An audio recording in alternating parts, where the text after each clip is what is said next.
se mettre dans les pires conditions pour obtenir les meilleures solutions. Ce dogme n'est pas forcément clair pour vous ?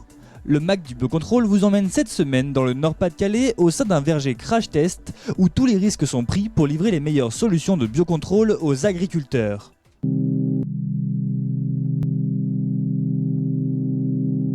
C'est au sein des bâtiments de la Fédération régionale de lutte et de défense contre les organismes nuisibles du Nord-Pas-de-Calais que l'on retrouve ce verger étonnant puisqu'il a vocation à recevoir des tests en recherche et développement de nouvelles solutions de biocontrôle.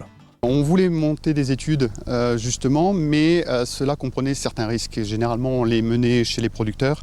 Après, il faut savoir effectivement qu'on leur demandait un petit coin de leur parcelle pour essayer de faire des études. Le tout étant, c'est qu'effectivement, avec l'impact que ça pouvait avoir de la perte de fruits et des choses comme ça. Mais à se laisser trop de liberté, cela peut s'avérer compliqué.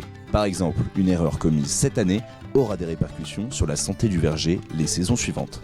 C'est le crash test. Clairement, nous ici, voilà, on prend des risques, on perd des fruits, on perd des feuilles, on perd des arbres.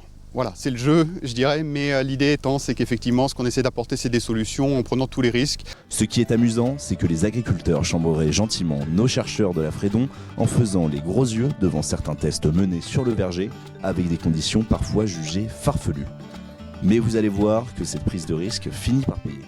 Alors, derrière moi, on est sur une parcelle sur laquelle on a testé des produits de biocontrôle, en l'occurrence des lipopeptides. Donc là, les lipopeptides ont été utilisés pour leur faciliter, ou tout du moins leur activité antifongique.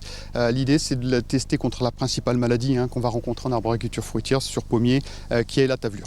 Donc là, l'idée, c'est qu'effectivement, on utilise et on compare en fait ces molécules produites par un Bacillus subtilis, contre la tavelure, et on le compare à d'autres produits de biocontrôle et puis des références, donc en l'occurrence cuivre, soufre, voilà, enfin des produits naturels aussi.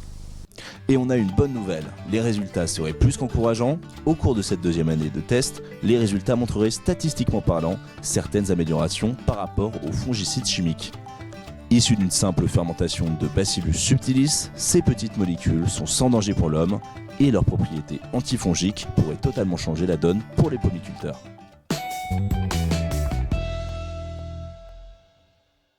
Quels conseils pour déployer les alternatives aux produits phytosanitaires sur le terrain ?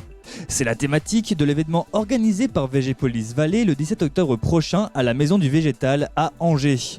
Au programme, conférences et ateliers auxquels il est possible de s'inscrire directement sur la page de Végépolis Vallée. À la semaine prochaine pour un nouvel épisode du MAC du Biocontrôle.